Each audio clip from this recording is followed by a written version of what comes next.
Now on to election matters. As we head closer towards elections, concerns around misinformation, political fatigue and the growing wave of online activism continue to dominate public discourse. Many young people, especially highly active on digital platforms, raising questions about whether online engagement is strengthening democracy or replacing traditional forms of political participation, such as voting. We're now joined by Panduleni Ngipandulwa, a political analyst who has been closely observing the evolving relationship between citizens and politics in the digital age. He will help us understand what is driving voter apathy, how misinformation spreads and affects trust, and whether online participation translates into real-world action at the polls. Good morning, sir, and welcome to Good Morning Namibia. A very good morning to you, and it's a great honor to be here. What an interesting topic that we have today. This is something that is really topical, especially amongst young people. Social media is taking over, but is it real? But before we get to that, just describe the current state of political engagement in Namibia, especially amongst young people. Thank you for the question. Young people have traditionally been criticized for not being actively involved in the democratic process, for not making their voices heard, for not making their voices count within this democratic dispensation. However, we've seen a change. We've seen more young people becoming vocal, especially on various platforms, on social media, Twitter, Facebook, where you really see them airing their concerns regarding certain socio-political issues or advocating for matters that are pertinent to them.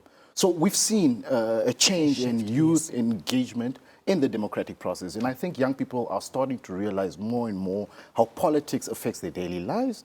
It's no secret that there's high unemployment in the country, and youth are realizing how it's connected to politics and now how our leaders have an important role to play to address the pertinent issues and challenges that the youth face on a day-to-day basis. No, definitely, especially with social media activism, there's a lot happening and people are getting more and more confident to really speak out. But now from your perspective, Pandu, do you think that translates actually to going to the polls, or it ends on social media?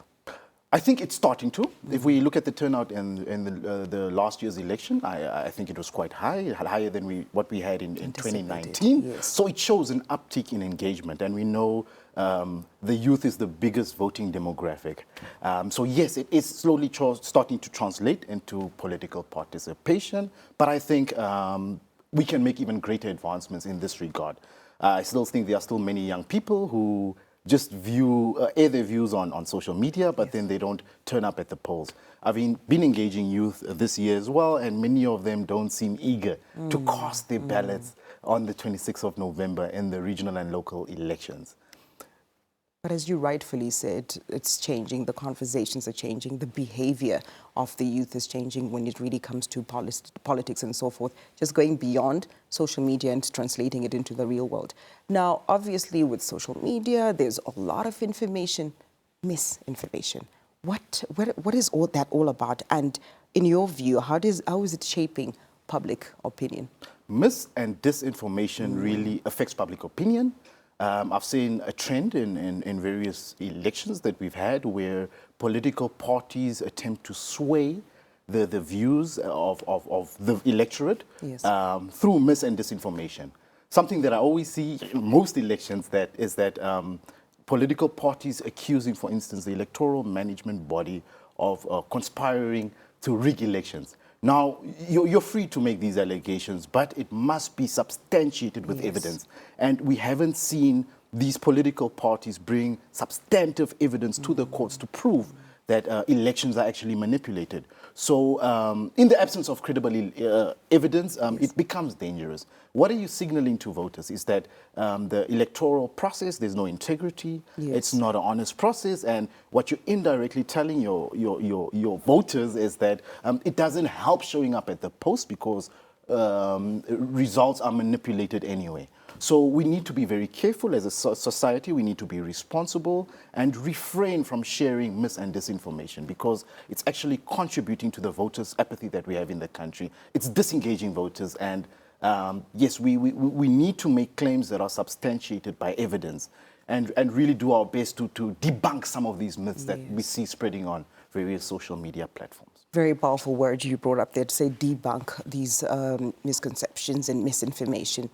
And also just really for the populace to be aware of how to detect that something might be a little bit off, to do their homework a little bit more. Now, earlier on, you spoke about misinformation and disinformation. Now, for our viewers that may not be able to tell one from the other, what is misinformation and what is disinformation? What's the difference? Misinformation and disinformation. Disinformation is an intentional use of information to sway the perspective of voters, and misinformation is not intentional, basically, but it's still misinforming the voters about what's happening within the political space. And it's still harmful. It's still harmful. Both are still harmful. So Very. we need to ensure that we give credible and verified information when engaging within the political process. Yes, now we often hear terms such as political fatigue or voter fatigue. What does this mean in the Namibian context? In the Namibian context, voter or political fatigue basically means that voters are slowly losing interest in participating in the process. We see that they don't have trust in the process, they don't engage, they don't vote.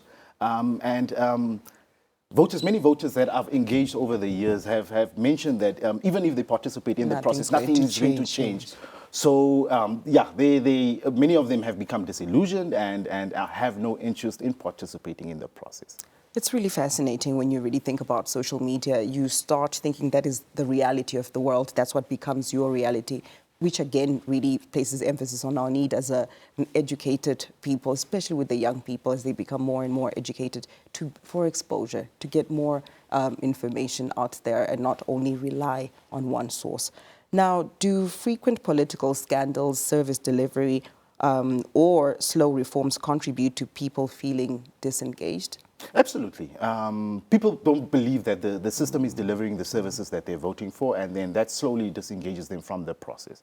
However, I want to encourage voters that they need to, that's when they actually need to participate Yes. and elect leaders who they feel will best represent their interests and provide these services on a regional and local level that they so eagerly anticipate from the leaders within the country. Now, can online participation ever replace traditional political engagement, such as community meetings, rallies, or voting? In my opinion, there's no replacement for face-to-face, human-to-human interaction.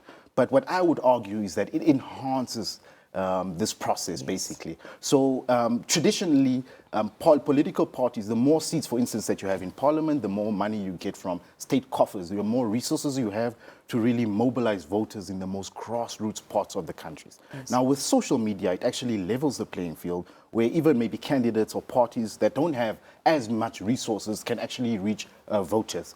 We are aware that not all rural communities have access to smart devices, but it helps to spread the message. So I wouldn't say that it's replacing, but it definitely, we should use it to enhance, and parties should use it to more effectively reach voters within the most remote parts of the country. Yes, and also just a reminder that with these spaces, it's a small part of the population.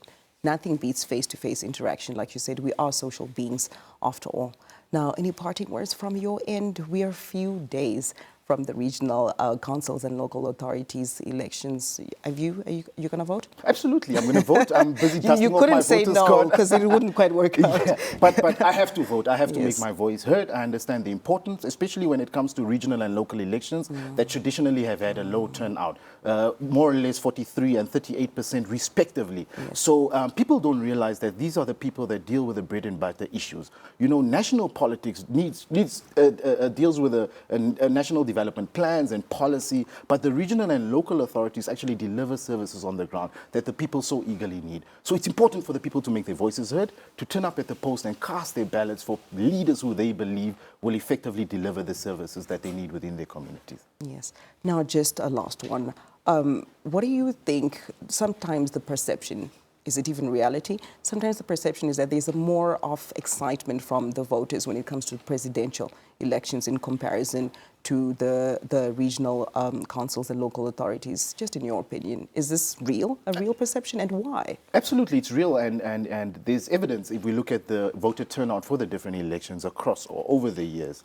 And so it's a real thing, and we can even see the mood, the environment. Yes. It's quite different this year as compared to last year, for instance, when we had the national elections. And it shows that people don't understand the importance. And we have a collective responsibility as a society to inform voters that, look, these elections are actually more important than the national elections because they deal with the daily bread and butter issues. You're voting for leaders that represent your interests and your point of contact within your communities. These are authorities you engage with on a day-to-day basis, whereas the national government deals with policy and national development, long-term and national issues on a national scale. So these elections are important. We need to educate our voters. If we're talking about healthcare, if we're talking about education, if we're talking about access to land, sanitation, public transport, these are the services that regional and local authorities ought to provide. And this is what we are voting for at the end of the day. So our vote, our ballots that we cast translate to us receiving these services. And if you don't